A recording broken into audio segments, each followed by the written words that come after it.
Over the years, the use of RFIDs has become easier and wider thanks to the decrease in costs of equipment and tags, and improved reliability of up to 99.9%. In the U.S., some stores have begun using RFID tags that could be placed on a customer's phone and enable receipts of promotions and coupons. Others use it for a touch-free payment system, again via a cell phone. In several other countries, the RFID is used for toll and public transport payments. About 5 years ago, Walmart even required its top 100 suppliers to apply RFID labels on all shipments. In 1998, Malaysia spearheaded the use of RFID passports. The e-passports contain the owner's vital information, travel history, and entries and exits from the country. Since then, over a dozen countries have also begun using the e-passport system. Some schools and universities, meanwhile, have begun using the RFIDs to keep track of their students.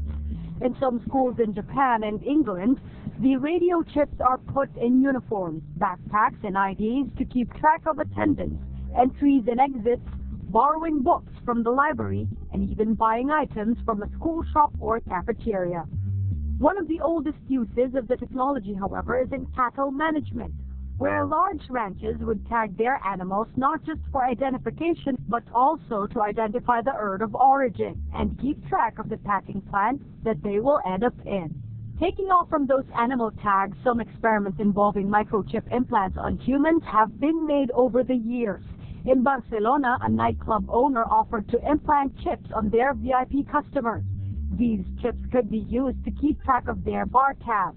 In 2004, in Mexico, the Attorney General's office implanted 18 of its staff members with microchips to control access to a secure data room.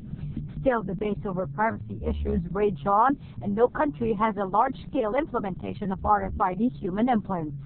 Other problems raised were electrical hazards, MRI incompatibility, and adverse tissue reaction.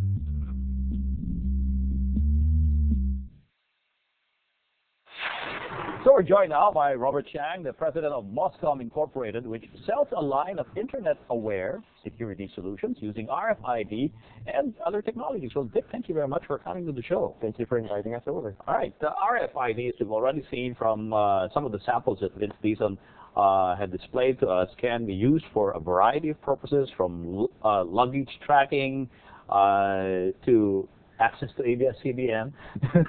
So what is your firm using the RFID technology for? Okay, Moscom is really an IT company which we deal with a lot of different products, everything from biometrics to RFID. And so Moscom started out as what? We really started out as an ISP. We're an internet provider. We're the first commercial internet service provider in the Philippines. We started back in 1994.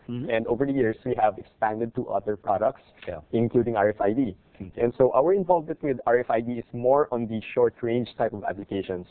So we don't scan things like 10 meters away. Right. Yes, we deal with applications more in line with time and attendance, access control. So which is why they call what we use to enter our basement parking building a proximity card. Yes, because it's near. It has to be near. Near the scanner. All right. We sell two different kinds of products. The ones that, like this one here. This is a product that you would integrate with a system that you would normally write your own. So it's like a do-it-yourself kind of product. It is. It's a DIY product yourself. Right, and you would normally write the application by yourself. So the people who tend to buy these kinds of products are those who are developers themselves, or maybe even hobbyists. In fact, a lot of the people who would buy these are students. They're apparently using it for school projects. Okay. And then we have a different... Wow, this is what we use for school projects now. Yeah. Ako dati popsicle stick lang eh.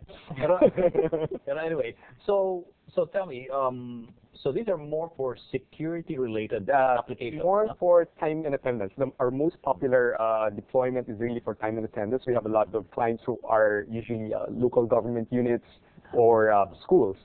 So there's several schools in Manila now who have a punch card, you know? Hindi na. It's RFID now. And even the schools have started to shift over their ID system into an RFID system. All right. So like, for example, I have a simple demo here. And that cute little boy there happens to be my son. But happens to be 25 years ago. All right, so that's your son, eh? So in a school ID system, they would just go to their school and they would tap it in, and they could log in or log out. Okay. There's a school here in Quezon City who's actually, they integrated the system into an SMS system. So when the kid goes to school, the parents get alerted when the kid is there. Wow. And goes out to So you train. can no longer fool your parents and say, Mom, nandito ako sa No, if you run out during the day, they'll find out. So you can actually track your kid if he or she enters the school and leaves the premises. Yes. We integrate with different systems. So that's a case of somebody integrating with the SMS system. Daming magagalit na bata sa'yo, di? So, how many schools are using that kind of thing? Would you know? We know of at least around 3 or 4 here in Manila, and there's a big university down in Cebu. At least one that I know of who's using it. Yes. So students can be tracked coming in and out of the premises? Yes, and what we are really hoping to happen is to expand the applications to other things like using RFID for their e-wallet. Like they can go to a cafeteria, they can buy food. Like and smart money cards. Except that if you integrate it with things like SMS, the parents could know if he's running low on his lunch money, and the parents could even top up the wallet online using online payments, which we also provide in a different product. You know, last night I was dreaming of an application for RFID because I was trying to think of what I could do for an RFID application.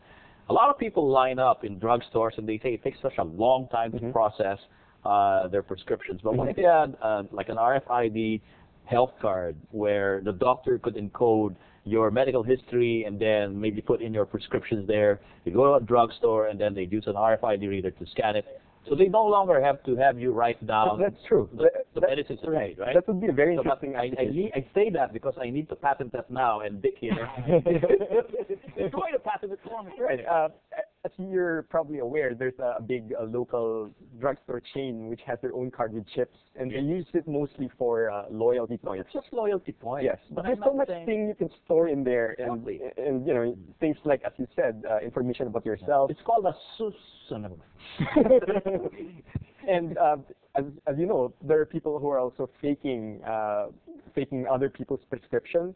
Yes. You can embed things like biometric information inside an RFID card to make sure that it's the person who's doing it. But people are thinking, yeah, biometrics and all these RFID stuff, they probably be expensive, and that's probably why the complaint against the LTO is that, but that sticker is so expensive, even though it's a one-time cost. Right. Is RFID technology really expensive?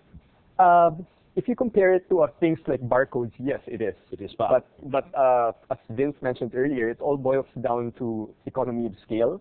And I think the more people who use it, the price goes down because of production costs. And there has to be a lot of application. You brought up a very interesting idea that, about the drugstore thing. Yeah. Because if the card was multi-purpose, anything from a loyalty card to an e-wallet to keeping track of your historic. So are RFID chips programmed to be or programmable to be multi-purpose, or are they just one specific function per chip?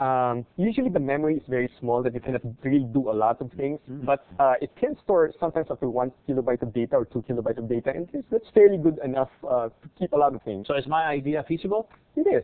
Oh, okay, I'll patent that now. Take note. So you showed me an application where it can log in and log out a student, for example. Yes. What is this thing that you have here? This one here, that's pretty much the same thing, except this one is an off-the-shelf product, and the people who would tend to use these are companies who don't want to do their own programming. Okay. So if you want something off-the-shelf, you stick it into the wall, and you start working with it, then this is the kind of stuff you'd be doing. So it comes with a program already? Yes. It's already a built-in time and attendance system. It comes with both RFID capability as well as fingerprint verification. And some of these models come with a relay at the back, which you can use for door access control. So if you have a highly sensitive area, you can use both ID and fingerprint to verify. We do have some areas like that. I think it's called the men's comfort room. You don't want to use your finger in the men's comfort room. I'm just kidding. But we do have some very stringent security measures here. I'm not going to go into that. So this is a do-it-yourself thing, and this is something that you can buy off the shelf. Yes. All right. So a lot of people can actually experiment with RFID if they want to, huh? Yes, it's relatively in their homes. Yes, this one would cost about 3,000 pesos. Okay. And this one would be about 10,000 or more, depending on the feature. Kaya na floor director ko bumili ng 10. So anyway, thank you very much, Dick, for showing us these applications for the RFID. And I guess in the future, people will really find more uses for them and maybe expand the capabilities of RFID technology. Dick Chang, president of Moscom Incorporated, we're very familiar with them. If you were born sometime in the late 80s, you know that you logged onto the internet with Moscom. Thank you very much, Dick. Thank you. Well, coming up next, we'll try to dredge up the truth about a flood control project that's also been put on hold. Keep it logged on to Future Perfect.